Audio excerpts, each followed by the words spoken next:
성령님, 좋은 아침입니다. 이 시간 성령님을 초청합니다. 오늘도 내 안에 오셔서 하나님을 기쁘시게 드릴 것을 소원하게 해주세요. 오늘 말씀을 통해 구체적으로 무엇을 해야 할지를 깨닫게 해주세요. 깨달은 것을 삶 속에서 실천할 수 있도록 도와주세요. 아멘. 오늘 함께 나누실 하나님 말씀은 레위기 15장 1절에서 18절까지 말씀입니다. 제 15장. 여호와께서 모세와 아론에게 말씀하여 이르시되, 이스라엘 자손에게 말하여 이르라. 누구든지 그의 몸에 유출병이 있으면 그 유출병으로 말미암아 부정한 자라.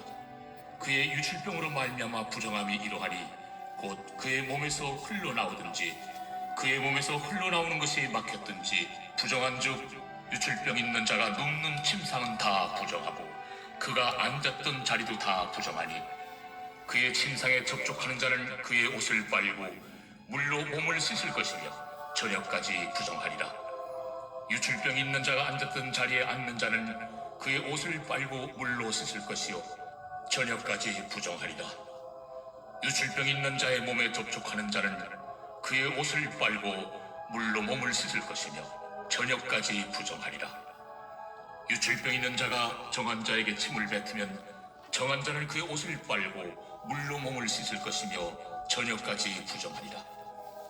유출병 있는 자가 탔던 안장은 다 부정하며 그의 몸 아래 닿았던 것에 접촉한 자는 다 저녁까지 부정하며 그런 것을 옮기는 자는 그의 옷을 빨고 물로 몸을 씻을 것이며 저녁까지 부정하리라.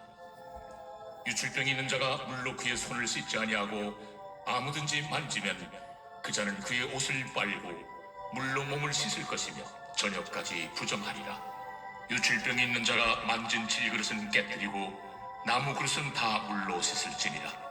유출병이 있는 자는 그의 유출이 깨끗해지거든 그가 정결하게 되기 위하여 이레를 센 후에 옷을 빨고 흐르는 물에 그의 몸을 씻을 것이라. 그러면 그가 정하리니 8째 날에 산비둘기 2마리나 집비둘기 새끼 2마리를 자기를 위하여 가져다가 회막문 여호와 앞으로 가서 제사장에게 줄 것이요 제사장은 그 한 마리는 속죄제로 다른 한 마리는 번제로 드려 그의 유출병으로 말미암아 여호와 앞에서 속죄할지니라. 설정한 자는 전신을 물로 씻을 것이며 저녁까지 부정하리라. 정수가 묻은 모든 옷과 가죽은 물에 빨 것이며 저녁까지 부정하리라. 남녀가 동침하여 설정하였거든 둘 다 물로 몸을 씻을 것이며 저녁까지 부정하리라. 오늘 말씀은 11장에서 15장까지 이어지는 정결과 부정의 규례를 다루는 논의 중에서 제일 마지막에 해당되는 부분입니다. 레위기의 절정이 16장으로 넘어가기 앞서서 모든 사람이 예외 없이 부정에 노출되어 있고 속죄가 필요함을 보여줍니다. 특히 레위기 15장은 남녀의 성기에서 분비되는 액체로 인해 생기의 부정의 문제를 자세히 논합니다. 다소 민망한 주제일 수도 있지만 성경은 거침없이 이 주제를 다루고 있습니다. 1절에서 3절까지 말씀입니다. 여호와께서 모세와 아론에게 말씀하여 이르시되 이스라엘 자손에게 말하여 이르라. 누구든지 그의 몸에 유출병이 있으면 그 유출병으로 말미암아 부정한 자라. 그의 유출병으로 말미암아 부정함이 이러하니 곧 그의 몸에서 흘러나오든지 그의 몸에서 흘러나오는 것이 막혔든지 부정한즉. 개역 개정이 누구든지라고 이렇게 번역한 부분을 원문으로 우리가 확인해 보면 어떤 남자가 만약이라고 하는 의미입니다. 따라서 이 본문은 남성에게 해당되는 사항임을 알 수 있습니다. 여기서 말하는 몸이란 기본적으로 우리의 신체를 뜻하지만 생식기를 완곡하게 나타내는 표현으로 봅니다. 그래서 세번역은 이것보다 명확하게 표현하고 있는데 이렇게 표현을 합니다. 어떤 남자가 성기에서 고름을 흐르면 그는 그 고름 때문에 부정하다. 그런데 흐르다라고 하는 단어는 성경에서 소변이나 사정을 설명할 때 사용하는 용어와 다르기 때문에 보통 성병으로 인해 비정상적으로 생식기에서 점액이 분비되는 증상을 말한다라고 볼 수 있습니다. 그리고 그러한 분비액이 흘러내리든 고여있든지 그 사람은 부정하게 되었다라고 선언합니다. 4절에서 7절까지 말씀입니다. 유출병이 있는 자가 눕는 침상은 다 부정하고 그가 앉았던 자리도 다 부정하니 그의 침상에 접촉하는 자는 그의 옷을 빨고 물로 몸을 씻을 것이며 저녁까지 부정하리라. 유출병이 있는 자가 앉았던 자리에 앉은 자는 그의 옷을 빨고 물로 씻을 것이요 저녁까지 부정하리라. 유출병이 있는 자의 몸에 접촉하는 자는 그의 옷을 빨고 물로 몸을 씻을 것이며 저녁까지 부정하리라. 이 말씀에 근거할 때 유출병이 있는 자는 진 밖으로는 추방되지는 않았던 것으로 보입니다. 가족이 큰 불편을 겪긴 했겠지만 가정 내에서 거주하며 함께 생활했을 것입니다. 하지만 그가 누웠던 침상이나 앉았던 자리가 모두 부정하고 그의 몸에 접촉하는 자도 부정하게 됩니다.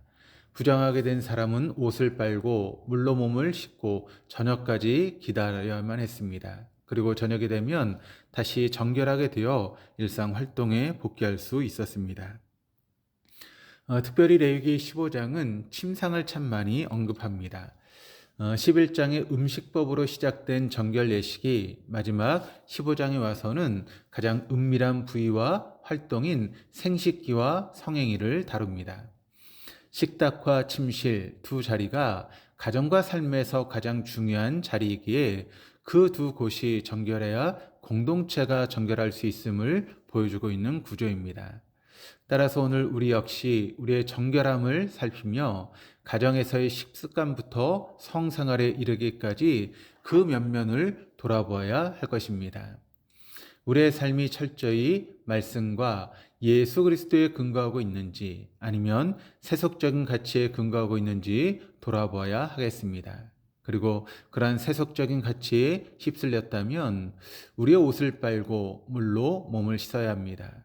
우리가 입어야 되는 궁극적인 옷은 예수 그리스도이며 우리가 마시는 물은 성령님이시기 때문입니다. 8절에서 12절입니다. 유출병이 있는 자가 정한 자에게 침을 뱉으면 정한 자는 그의 옷을 빨고 물로 몸을 씻을 것이며 저녁까지 부정하리라. 유출병이 있는 자가 탔던 안장은 다 부정하며 그의 몸 아래에 닿았던 것에 접촉한 자는 다 저녁까지 부정하며 그런 것을 옮기는 자는 그의 옷을 빨고 물로 몸을 씻을 것이며 저녁까지 부정하리라. 유출병이 있는 자가 물로 그의 손을 씻지 아니하고 아무든지 만지면 그 자는 그의 옷을 빨고 물로 몸을 씻을 것이며 저녁까지 부정하리라. 유출병이 있는 자가 만진 질그릇은 깨뜨리고 나무 그릇은 다 물로 씻을지니라. 유출병이 있는 자가 뱉은 침이 튄 사람, 또 타고 다닌 안장, 깔고 앉았던 모든 것이 부정하게 되었습니다. 또 그가 접한 질그릇은 깨뜨리고 나무 그릇은 씻도록 명합니다. 유출병에 걸린 이는 강력한 부정의 원인이 되어서 주위 사람과 물건을 부정하게 만들기 때문입니다. 따라서 유출병이 걸린 사람은 자신의 행동을 극도로 자제하고 다른 사람을 부정하게 만들지 않도록 움직임을 최소화해야만 했을 것입니다. 그리고 부정하게 된 물건이나 사람은 반드시 물로 씻게 하며 부정의 상태에서 정함의 상태로 나오게 했습니다. 13절에서 15절입니다. 유출병이 있는 자는 그의 유출이 깨끗해지거든 그가 정결하게 되기 위하여 이레를 센 후에 옷을 빨고 흐르는 물에 그의 몸을 씻을 것이라. 그러면 그가 정하리니 8째 날에 산비둘기 2마리나 집비둘기 새끼 2마리를 자기를 위하여 가져다가 회막문 옆으로 가서 제사장에게 줄 것이요 제사장은 그 한 마리는 속죄제로 다른 한 마리는 번제로 드려 그의 유출병으로 말미암아 여호와 앞에서 속죄할지니라. 앞서 다룬 여러 진단법과 마찬가지로 유출병을 고치는 방법이 제시되지 않습니다. 다만 그 유출이 먹게 되고 깨끗해지면 정결하게 되는 조건이 이루어진 것으로 여겨집니다. 그러면 그는 다시 이레를 보낸 후에 옷을 빨고 몸을 씻으면 정해진다라고 합니다. 흐르는 물이란 본래 의미로 살아있는 물이라고 하는 뜻으로서 고여있지 않은 수원을 통칭합니다. 그 사람은 회막문과 번제단 사이에 여호와 앞으로 나와 가장 값싼 제물인 비둘기 2마리로 속죄와 번제를 드렸습니다. 이로 볼 때 유출병으로 발생한 부정은 피부병으로 발생한 부정보다 덜 심각하게 간주된 것으로 보입니다. 여기서 속죄제를 드린 이유는 유출로 인해 성전이 오염되었기 때문에 그 오염된 것을 정화하기 위해서이고, 번제는 자신의 속죄를 위함이었습니다. 마찬가지로 우리 그리스도인은 자신의 은밀한 죄까지도 기꺼이 주님 앞에 내놓고 용서를 구해야 합니다. 우리 때문에 교회와 가장 가까운 이들이 해를 받고 또 주님과의 관계가 훼손됐기 때문입니다. 이렇게 무릎 꿇은 은혜가 우리의 삶에 많이 있기를 소원합니다. 마지막 16절에서 18절까지입니다. 설정한 자는 전신을 물로 씻을 것이며 저녁까지 부정하리라. 정수가 묻은 모든 옷과 가죽은 물에 빨 것이며 저녁까지 부정하리라. 남녀가 동침하여 설정하였거든 둘 다 물로 몸을 씻을 것이며 저녁까지 부정하리라. 16절부터 18절까지는 비정상적인 유출이 아닌 정상적인 유출을 다루고 있습니다. 여기서 말하는 설정이라고 하는 단어는 씨앗을 쏟아놓는다라고 하는 의미로서 16절은 몽정, 또 17절과 18절은 정상적인 성관계를 말하는데 두 경우 모두 다 부정하다라고 말합니다. 우리는 생육하고 번성하라고 하는 하나님의 말씀과 또 둘이 한 몸을 이루어가는 하나님 명령을 우리가 고려할 때 이러한 제안이 뜻밖이라고 생각할 수 있습니다. 하나님의 명을 따라서 하나가 되는 과정을 어떻게 부정하다라고 할 수 있느냐라고 하는 것이죠.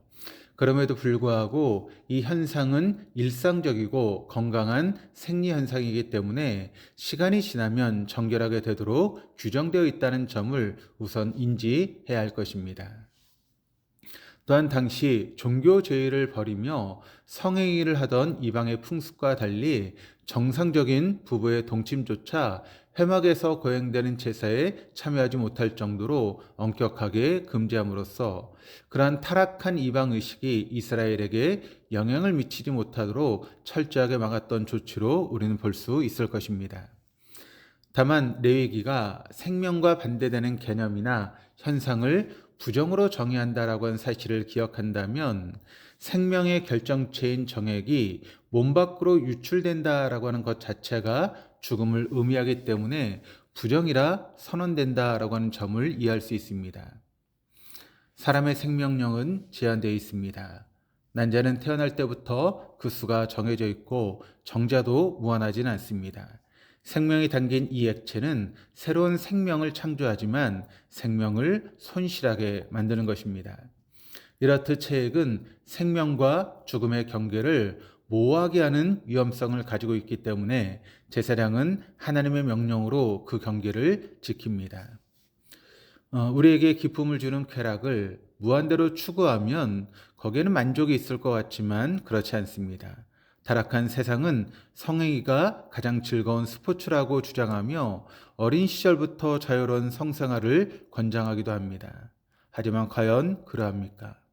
모든 인간의 행위가 그러하지만 특별히 성행위에는 창조의 비밀이 숨어져 있기 때문에 그 가능성을 남용하는 순간 오히려 파멸의 기운이 흘러오게 되는 것입니다.